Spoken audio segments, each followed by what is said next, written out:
everyone, and welcome to the Sports Report. I'm Jefferson College Athletic Director Doug Stotler. We've had a bit of break of weather recently. It's warmed up slightly, and when that happens in Jefferson County, Jefferson College automatically thinks baseball. We're going to talk things over today with our head baseball coach, Sam Carroll. Coach Carroll, welcome to the show. Thank you, Coach. I appreciate being on here. We've got a lot of topics that we'd like to get to, but I think I want to recap just a short bit about an event that we had early where we had several former baseball players inducted into the Baseball Hall of Fame. I was very impressed with the event and, of course, had an opportunity to know one of the players. And I would like for you to tell our audience who those inductees were. Sure. We inducted 3 members into the Hall of Fame this year. As you know, Coach, this is the 4th year that we've had the Hall of Fame. This is the first time we've inducted multiple inductees. The 3 people we inducted this year was Terry Cochran, who you've obviously played against. He was at SIU Edwardsville. Before he was at SIU Edwardsville, he played for us in '82 and '83 alongside Mike Hinneman. Also who was inducted was Kevin Lucas, obviously a local boy here in the county who played over at Festus High School, was an All-American for us when he played here in the late 90s and eventually moved on to Oklahoma State University where he was an All-Big 8 selection.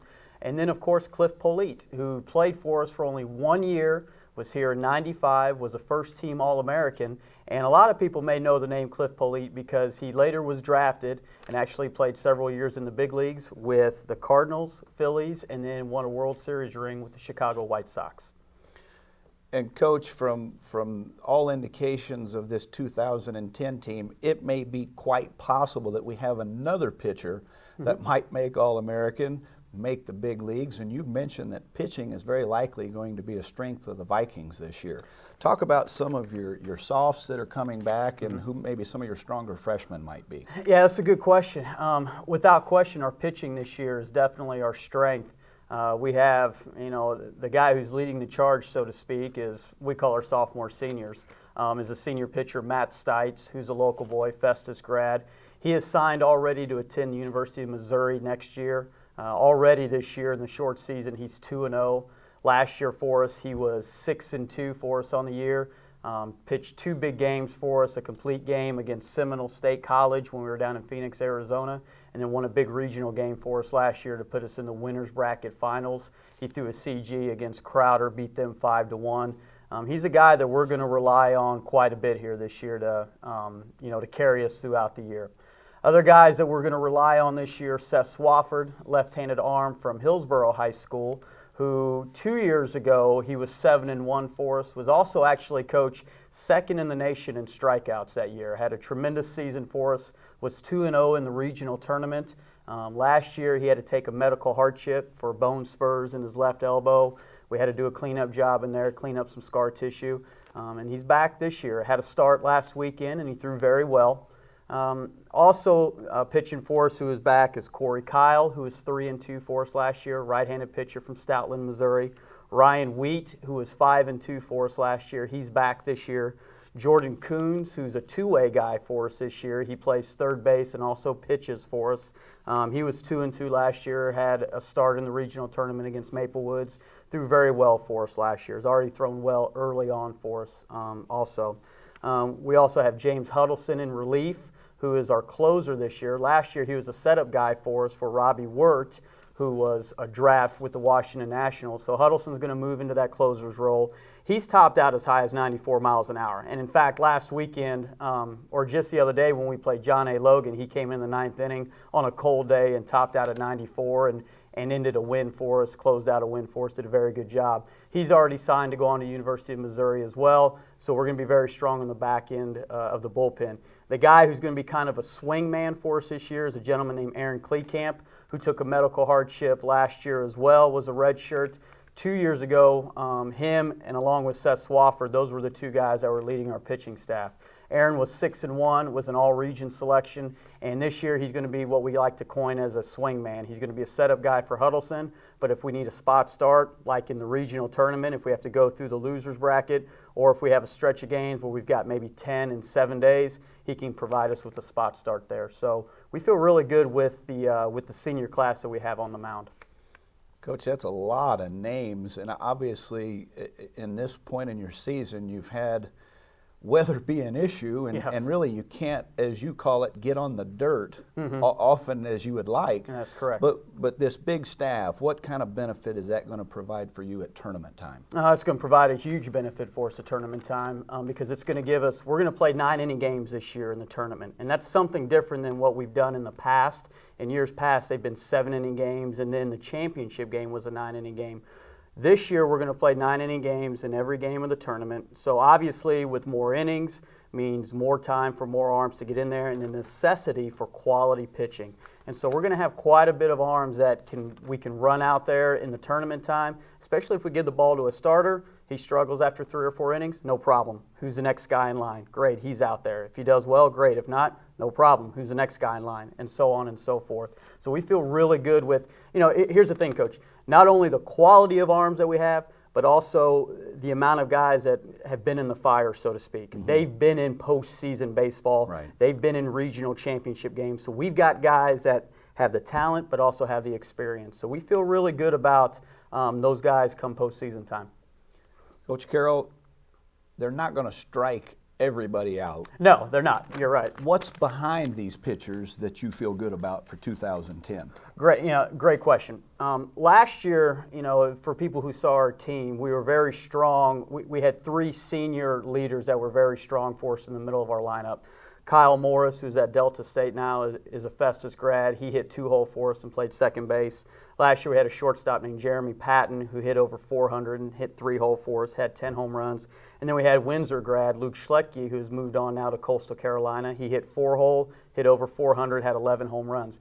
Now, that being said, that was a big chunk of our offense that left. But when you look at the 6 remaining guys in a 9-man lineup of the guys that had the most starts last year, we have those 6 returning this year. They would include Garrett Yates, who saw a lot of time at first base and is going to see some time at second for us this year. Jake Lucci, who's going to be our leadoff guy, will play center field. He was a great player for us last year. Probably our most dynamic hitter. He can hit for a little pop. He can lay down a bunt. He can work a count. Really kind of an old school, true leadoff kind of hitter, if that makes sense. Jordan May will be back, who is probably our best defensive outfielder last year. He played right field and is going to hit 5-hole for us this year. Preston Aldridge, who saw time as the DH last year, we're going to move him into left now that Luke Schletke is left. At third base, we're going to have Jordan Coons, like we mentioned before, the 2-way guy. And then behind the plate, we're going to have a platoon combination of Trey Sorrells and Jim Gilkerson. Where we're going to be young is going to be up the middle defensively on the infield. At shortstop, we're looking at a freshman named Drew Stanton, who's played all 8 games over there. Well, 7 of the 8 that we've played thus far. He's been over there, has done a good job for us. And then at second base, it could be a revolving door.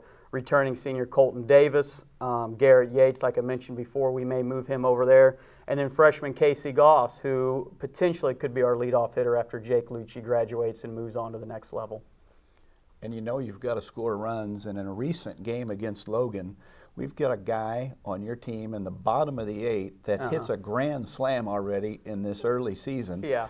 Tell the fans about that event. That was a lot of fun. Yes, it was. He's a man-child. He towers over me, which doesn't say a lot. A lot of guys tower over me, but this is a 6'4" left-handed hitter from Oakville High School. He set the Oakville High School record last year for home runs. I believe he hit 10 in 26 games. Wow. He's a guy that can really hit the ball well. He's hitting about 290 right now for us. Those numbers are going to go up, but already in 8 games, he's got 4 doubles, a triple, and then, of course, the big grand slam he hit the other day. This guy, when he squares a ball up, Coach, I mean, me personally, I haven't seen a ball travel like his does at this particular level when he squares it up. So he came up with a big hit for us the other day in the 8th. We had 2 outs.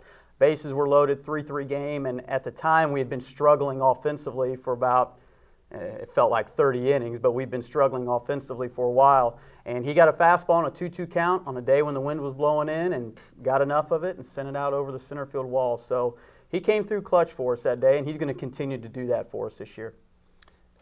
Coach, and it sounds like you've got these 3 components ready to go, and I can sense the excitement from you about your team. But I think the information that I get that convinces me that you're not the only one is the fact that you've had 8 current players sign in the early signing period. Yes. And 7 of those guys are Division I signees. Yes. So there's a lot of other people other than just their head coach that thinks they're pretty good players. Now, where are these guys going and who are they? That's a good point. You know, sometimes as coaches we get a little biased with our players, of course. But, you know, we've got 8 guys that have already signed on for the next level. Aaron Kleekamp, who we mentioned before, is going to go to Arkansas Fort Smith. He's a Division II signee. Arkansas Fort Smith just this year went from the junior college level to the Division II level, so he's going to go on and play over there. Mm-hmm. Then the remaining 7, Corey Kyle, who's a right-handed pitcher for us, who saw significant time last year, is going to attend Arkansas State. Seth Swafford, obviously the left-hander from Hillsboro, will be attending my alma mater at Missouri State University. Matt Stites, of course, is going to the University of Missouri. James Huddleston is going to Mizzou as well. And then we have Jordan Coons, who will be attending Coastal Carolina University. And for people who don't know much about Coastal Carolina, they're a Division I school out on the East Coast, and they're a perennial top 20 program each year. I was fortunate enough to go out last year during the NCAA regional tournament. There was a special pod out at Chapel Hill, North Carolina, and Coastal was in that regional. They ended up losing it, but just a tremendous team. And in fact, we had played them in 2003 when I was at Missouri State on our way to Omaha. That was the first team that we had played. And Coastal is one of those programs that has been there at the end each year, but just hasn't broken through yet to Omaha. So a terrific program. And then we also have Jake Lucci, who's going to be attending Elon University. Elon last year lost to Georgia Tech in the regional final. So we're excited about him going out there to Elon in North Carolina. And then finally, C.J. Rose, who's a transfer right-handed pitcher in here from Creighton University. He's going to be attending St. Louis University next year. So we are real excited about the 8 guys that have signed already and looking forward to many more guys signing on to other schools here throughout the spring. Well, and this isn't something new to the group of players in 2010. You've got several guys from last year's team that are doing well at Division I as well. Tell us about those guys. Yeah, you know, obviously we talked about Kyle Morris at Delta State. He's been playing well. Jeremy Patton has seen some time already at Florida International, Division I school down in South Florida. They tend to have a little better weather down there than up here in Hillsboro. Luke Schlecke over at Coastal Carolina, he's their 4th outfielder, and Coastal, I believe, is 6-2 this year, so they're off to a tremendous start, and he's seeing some time over there. But also we've got guys who are playing over at Lipscomb University. Mike Grace, who was a relief pitcher for us last year, is playing over there. Sean Schaefer, who was a relief pitcher for us last year, is over at Southern Illinois. We also have Robbie Wirt, who was signed at Missouri State but was later drafted by the Washington Nationals. So he signed on with them, was the first pick in the 30th round last year. He's going to be reporting here in the next week or two down in Florida to begin extended spring training down there. So we've had quite a few guys who signed last year and have been able to move on, and we're real excited about that. Well, I'm going to hope that signing tradition continues. Yes. And I'm going to hope that this fantastic coaching staff, I look at 5 guys on my sheet of paper, you've got to have somebody to teach these guys the skills of the game. Talk about your staff, and I think you've got a new guy on too this year. Yeah, we sure do. And the way we run things in our organization, we like to run it almost like for lack of a better term, almost like a football team would run their organization. You have an offensive coordinator, a defensive coordinator, and then coaches underneath that help them out. So that being said, we have Coach Underwood, Tony Underwood, who's been with us now for almost 20 years. He's like the governor of Jefferson County baseball. He's been here forever. So he helps me out with the offensive side, with the bats, and of course with the base running and some of the strategies that we like to do there. And then on the pitching side, we have Pat Evers, who is new this year. He came over here from Central Missouri, where he was a pitching coach over there for a couple years. Played at Flow Valley. Well, he was an assistant coach at Flow Valley, played at Forest Park, played at Central Missouri, and then played some professional ball under a guy that used to work for you, Randy Martz, over at Lewis and Clark, but he played for Randy in the summertime. And then under him, who's helping him out, is Zach Bone, who is also new this year. We're real excited to have Zach on our program. Volunteer assistant. He just graduated from Nicholls State University, where he played over there. He's a young coach trying to get into the whole profession, so we're able to bring him in with us, and he provides a certain sense of energy and enthusiasm that we feel like we have, but it's always nice to get some younger blood in here, so to speak. So we have him coming in. He's done a tremendous job with our catchers. And then, of course, we have Coach Kurtz, who runs our field and also runs our events and kind of all the traveling things that we do on a day-to-day basis. He really makes my job easier. And then Coach Oster, who, of course, was here for 30 years. He comes back about 2 days a week, and I kind of coin him our Red Shandies of the program. And he comes back, grabs a fungo, helps out with our infielders, and he does a tremendous job. When I first came on, Coach, I worked with the infielders and the hitters. But after a couple years, I started to realize, the demands of a head coach. And so I realized, hey, I'm not going to be able to spend the time with the infielders like I would want to. I still want to get in the cages with the hitters, but I can't get on the field with the infielders like I want to. Coach Oster was a tremendous infielder when he played, is one of the best infield coaching minds here in the state of Missouri, and it just made sense, to bring him back a couple days a week where he can help out the infielders, grab a fungo bat, hit them some fungos, and our guys have really enjoyed him being around, and he's great. A tremendous asset for us. That's great. Mm-hmm. Coach, everything seems to be in place. You've got the pitching, the defense, the offense. You've got a terrific staff, but there's something that you couldn't prepare for, and that was injuries within these first 8 games, and it's hurt you a little bit. Talk about that. That's a good point. It has hurt us a little bit. We've lost Jake Lucci, our starting center fielder and leadoff guy, and then Jordan May, our starting right fielder and 5-hole hitter. They both went down on the same day when we played over at Marion, Illinois, and we played John A. Logan. And it's kind of odd. They actually went down with the same kind of injury. It was a mild strain in the hamstring, probably because of the cool weather and they didn't stretch properly, or it could have been a lot of various things that went on. But they pulled their hammy, and they're going to be out basically what would equate to as a 15-day DL in pro ball. So It's not a big injury. Those are those type of injuries that, okay, we need to pull them out, let our trainer Greg and his staff work with them and get them healthy and then be ready to go.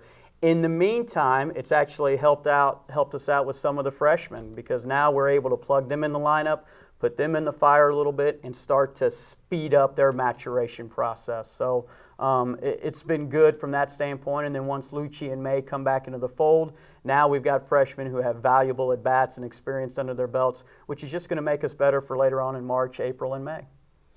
Coach, you've got a significant road stretch coming up here, and hopefully the weather turns for the better, and you can get, some pace to your schedule and get your schedule moving. Tell us about your next couple of weeks and this long road stretch that you have. That's a good word, pace. That's something that we really try to strive in our program, is having pace, in the program, with the team, on the field, all the above. And now we need to start getting some pace in the schedule, like you said.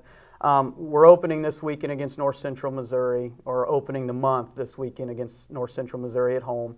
The next week we're going to go on a significant road trip, so to speak. We're going to play Rinley College on the road on Tuesday, which will be an up and back. We'll go up there, we'll play a doubleheader, and then come back home. We're home for a couple days to work out, to heal up maybe from those games, and then we'll go on an 8-game road trip through Oklahoma. It's during our spring trip. We kind of call it a minor league barnstorming tour. We're going to open at Crowder in Southwest Missouri, regional opponents, so those 2 games are going to be huge for us. And then we're going to move on down the road, go down to Connor State, stay in their dorms, play a 3-game series with them. Doubleheader on Saturday, single 9-inning game on Sunday. Get back on the bus, head up north to Miami, Oklahoma, to play Northeastern Oklahoma A&M in a doubleheader. Then as soon as that game's over, get back on the bus and head a little bit further south and play Eastern Oklahoma and doubleheader and come on back. So it's going to be like an old school minor league barnstorming tour. Well, you're scaring me about the budget with all these bus trips. Well, I made up for it because we're going to stay in the dorm, so it'll be free. So, good point. But I'm really looking forward to March 23rd when you get off of the bus and you start Region 16 play with the rival St. Louis Community College Merrimack.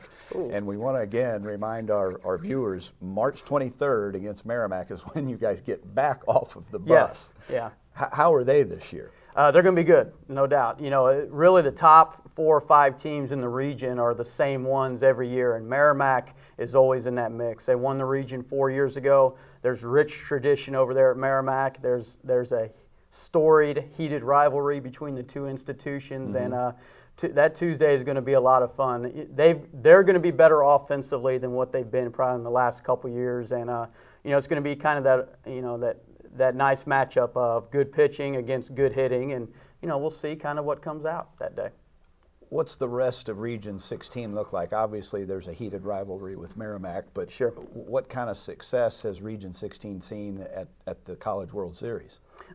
We haven't been able to put a participant in the World Series since '02, since we went there in '02 under Coach Oster. And then the last few years, there have been some near misses. Merrimack 4 years ago in the district lost to Connors on the last day.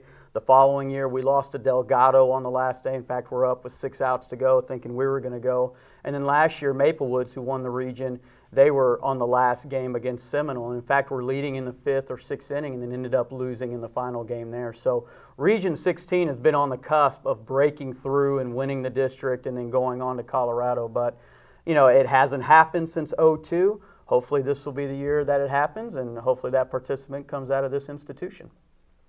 Coach, you've been here now, you're in your 4th year.